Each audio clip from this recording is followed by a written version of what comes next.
Alright, let me just say this right now. Training camp just kicked off in Cleveland. And I can already tell you this so-called quarterback battle, yeah, it feels like it's already over. Day one barely wrapped, and it wasn't Joe Flacco stealing the spotlight. It wasn't Kenny Pickett making waves. And it definitely wasn't the third-round rookie, Dillon Gabriel. No, the name on everybody's lips was Shedeur Sanders. Y'all, this wasn't some slow build-up. From the very first moment number 12 stepped onto that field, everything shifted.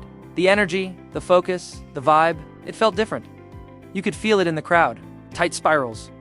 Sharp timing, total control before the 11-11s even started. Fans were already shouting. And once they did start, Shedeur went off. He lit up that defense like it was a Friday night high school game. He was the only one who got the playbook, so please take 2 seconds to hit the subscribe button, like the video, and leave your thoughts. In the comments, thank you for your support. Now I'm going to be real with you, this had nothing to do with how many reps he got. This was about what he did with them. Every throw, every read, confident, every drop back poised. Shedeur didn't just look like he belonged, he looked like a quarterback who's ready to rise. And when you compare that to what Gabriel was showing out there, man, it was night and day. Dillon looked like a guy trying to tread water. Shedeur looked like he was already swimming laps. It's just day one, I get it. But you can't ignore that gap. It's visible. It's real. The media might still be asking if Shedeur can catch Gabriel. But let me flip the question. How long are the Browns going to pretend this is still an open competition? I mean, let's be honest. The gates weren't even open for a full 10 minutes. Before the crowd was chanting one name, no, it wasn't Flacco. It wasn't Pickett. It wasn't even Gabriel, the guy they spent a higher draft pick on. It was Shedeur. Soon as he jogged out for warm-ups, the phones came out, the voices rose, and every eye was locked on him. And as the passes started flying, it became obvious, painfully obvious. Shedeur looked like he was built for this moment. Gabriel looked like he was trying to catch up to it. Now I remember what people were saying before camp started. This was supposed to be a development year for Shedeur. A slow burn process. Tony Grossi out here talking about how Shedeur would be inactive on most Sundays, that Gabriel had the edge because of fit or intangibles. But out there in front of fans, in real time, with real drills, it's that 4-year plan stuff, got torched. Shedeur's ball came out tighter. His rhythm was sharper. He hit those intermediate and sideline routes like he's been working with these receivers all year. And the crowd, well, they knew. Every completion got a bigger reaction. Felt like he was putting on a show. And then Gabriel stepped in and, yeah, missed timing, high throws, a wobbly out route that made people turn and ask, what was that? Gabriel wasn't terrible. But in this league, when you're in a QB battle and the city's watching every single snap, not terrible, doesn't cut it.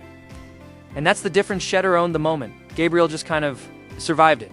And I could feel it. The fans, they were flipping in real time. This wasn't about Shedeur's name or the hype. Around his dad, it was how he carried himself. The way he moved, the way he led.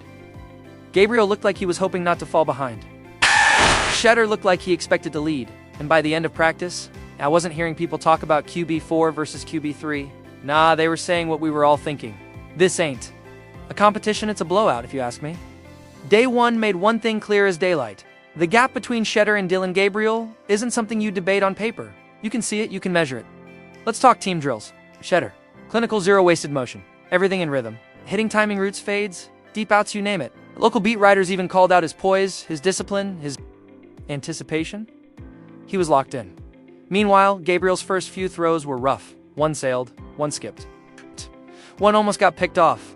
Sure, he pulled it together a bit later, but by then, the tone had already been set. You could hear the sighs from the crowd. You could feel the doubt.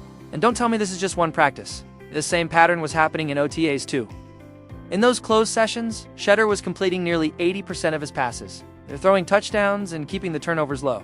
Gabriel, even with more reps, struggled to string together consecutive completions. It's not just me saying this either, Victor. First Straight Up said it, Shedeur deserves a shot to win this thing. And I agree. You don't draft a short quarterback in the 3rd round just because he has a firm handshake and a couple buzzwords on his scouting report. That's not shade, that's reality. Gabriel's 5'11". He doesn't see the field well. Over the middle, he gets rattled when the pocket collapses. Now when defenders bring pressure, his mechanics start breaking down. Shedeur. He doesn't flinch. And yet he's the one people keep questioning. People say Shedeur's too confident. But since when is that a problem for a quarterback? While Gabriel's been dissected for having swagger, while Gabriel's been protected by all this vague talk about upside. But on the field, the difference couldn't be clearer. One guy commands, the other guy hesitates in a league where every rep is currency. Shedeur made a huge deposit, and trust me, the whole facility noticed. So if this is a fair fight like they keep claiming, then the depth chart needs to start reflecting the truth. Because in all the ways that matter, timing, presence, velocity, leadership, Shedeur Sanders isn't just in the mix. He's out front. But here's the weird part. The real story isn't even what's happening on the field. It's the way. The media is trying so hard not to talk about it. Like this kid just walked into his first NFL training camp, dominated from the jump, had fans chanting QB1 during red zone drills, and what do we get from local radio? Spin. Tony Grossi goes on air and says the Browns are playing the long game with Shedeur. Says Gabriel should start because he was drafted earlier. Seriously? Because what I saw was a rookie quarterback Gabriel struggling to process reads? No. Hesitating and looking behind the speed of the game? And what I saw from Shedeur? A guy who processed, fired, and delivered with confidence? But the moment Shedeur looks better than expected, what happens? The narrative shifts. It's not about how he played anymore. It's about investment. It's about fit. It's about politics. Basically, they're saying the guy they picked earlier deserves a longer leash. And the guy who's clearly outperforming gets told to wait his turn, but Browns fans? We're not falling for that. We saw it with our own eyes. Shedeur ran that offense better than anyone else. And Gabriel? He looked like he was still figuring it all out. So when analysts say Shedeur needs to wait or develop, the fans aren't buying it anymore. Because this ain't about potential. It's about what's happening right now, and what's happening right now is that Shedeur Sanders isn't just winning reps, he's flipping the entire energy of this franchise. It started with the crowd yell packed the rope lines wearing Shedeur jerseys that aren't even official yet, cheering him on in walkthroughs, chanting his name when he started hitting tight window throws and red zone drills. But it's not just the fans. I'm hearing that even inside the building, players are starting to gravitate toward him, rookies warming up with him, second-year receivers pulling him aside after practice, veterans keeping an eye out, because when a young quarterback walks in, works late, hits his reads, fires missiles, and leaves the field with half the crowd screaming his name, you take notice.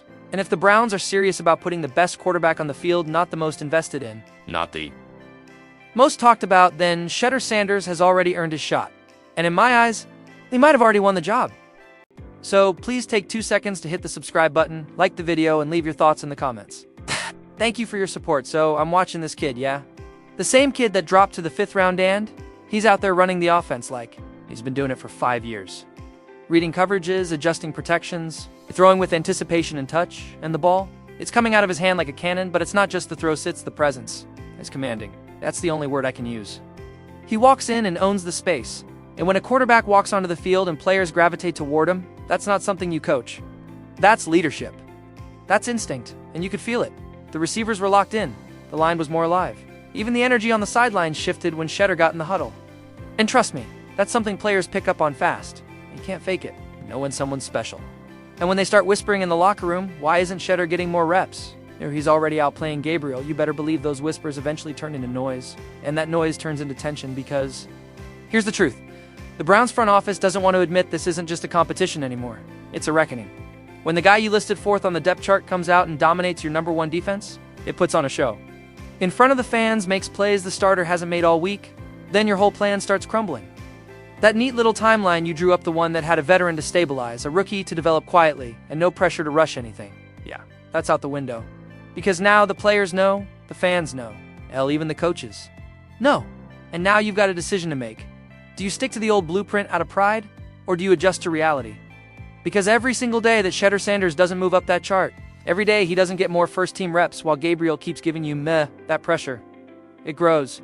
The whispers get louder. The fan base gets restless. The media starts circling, and when the media catches fire, when they see the kid with the numbers, the leadership, the community impact, getting buried behind a quarterback who hasn't done anything to earn that protection, that's when this becomes national. That's when it stops being a Cleveland issue and starts becoming an NFL headline. But if you've been paying attention, you already knew this was coming? Let's go back to draft night, because that's when this story really started.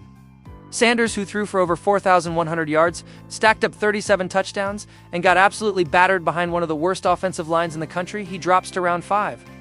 Meanwhile, Dillon Gabriel, less production, less poise, less tested, goes 2 rounds earlier, and I kept asking myself, why? Why did a quarterback with better tape, better numbers, and better intangibles fall while someone with a safer profile got elevated? I'll tell you the truth, a lot of people won't say out loud this wasn't about tape. This was about control. See, Shedeur showed up with his own brand, his own team, and his own identity. He didn't come in to fit a mold. He came in to be himself. A lot of NFL executives, they don't like that. They want quiet. They want compliance. They want quarterbacks who say, yes, sir, follow the system, and keep their heads down. But Shedeur? Nah, he walked into interviews with confidence, a vision, a plan. And to a lot of teams, that wasn't leadership, it was defiance. Meanwhile, Gabriel was the safe option, coachable, passive, easy to slot into the machine. So they flipped the board, and Shedeur paid the price not for being unprepared, not for being underwhelming, but for being unapologetically in control. And now we fast forward to camp.